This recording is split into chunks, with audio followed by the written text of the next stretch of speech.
Tener casa propia no es fácil. Seguro que ya lo sabes. Y si además eres joven, todavía está peor.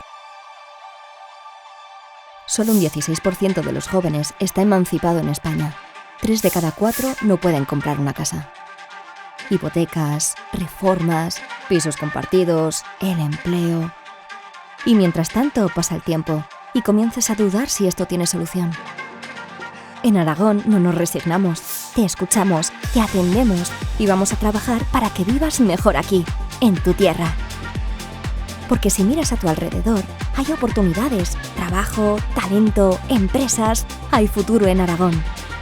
Parecía difícil cambiar la situación, pero queríamos intentarlo.